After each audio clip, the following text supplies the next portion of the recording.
தமிழக governor R. N.. Ravi அவர்களை விஜய் அவர்கள் நேற்று திடீரென்று சந்தித்து பேசினார்.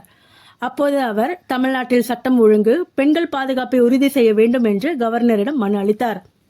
சென்னை அண்ணா பல்கலைக்கழக வளாகத்தில் என்ஜினியரிங் மாணவி பாலியல் வன்கொடுமை செய்யப்பட்ட சம்பவத்தை கண்டித்து தமிழக வெற்றிக் கழக தலைவரும் நடிகருமான விஜய் அவர்கள் தனது எக்ஸ் பக்கத்தில் கன்னட பதிவு வெளியிட்டிருந்தார். அதில் அனைத்து இடங்களிலும் பெண்களின் பாதுகாப்பை உறுதி செய்ய வேண்டும் என்று தமிழக அரசை வலியுறுத்தியிருந்தார்.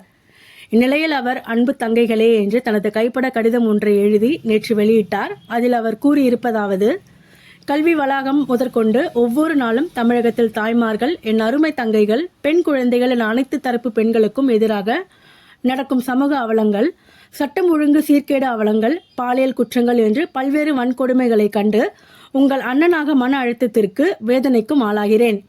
யாரிடமும் உங்கள் பாதுகாப்பை கேட்பது? நம்மை ஆளும் ஆட்சியாளர்கள் எத்தனை முறை கேட்டாலும் எந்த பயனும் இல்லை என்பது தெரிந்ததே. அதற்காகவே இக்கடிதம். எல்லா சூழ்நிலைகளிலும் நிச்சயமாக உங்களுடன் நான் உறுதியாக நிற்பேன், அண்ணனாகவும் அரணாகவும்.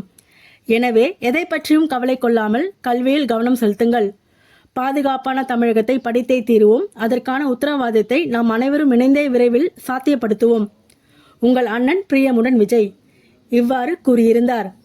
மேலும் இந்த விவகாரம் தொடர்பாக தமிழக கவர்னர் ஆர்.என். ரவி அவர்களை சந்தித்து மனு அளிக்க விஜய் அவர்கள் திட்டமிட்டு இருந்துள்ளார்.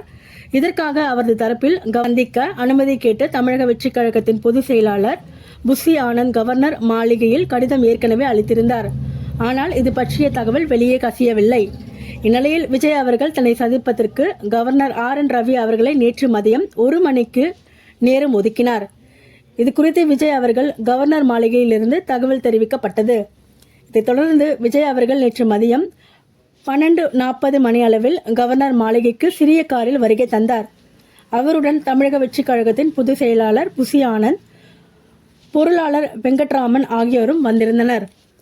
Governor R. N.. ரவி அவர்களை மதியம் 1 மணி அளவில் விஜய் அவர்கள் சந்தித்து பேசினார். அப்போது கவர்னருக்கு திருக்குறள் புத்தகத்தை விஜய் அவர்கள் வழங்கினார். கவர்னர் அவர்கள் பாரதியார் கவிதைகள் தொகுப்புகள் அடங்கிய புத்தகத்தை விஜய் அவர்களுக்கு வழங்கினார். பின்னர் தமிழில் எழுதப்பட்டிருந்த 3 பக்க மனுவை கவர்னர் அவர்களிடம் விஜய் அவர்கள் வழங்கினார். கவர்னருடனான சந்திப்பு முடிந்து விஜய் அவர்கள் மதியம் 1:10 மணியளவில் கவர்னர் மாளிகையிலிருந்து வெளியே வந்தார்.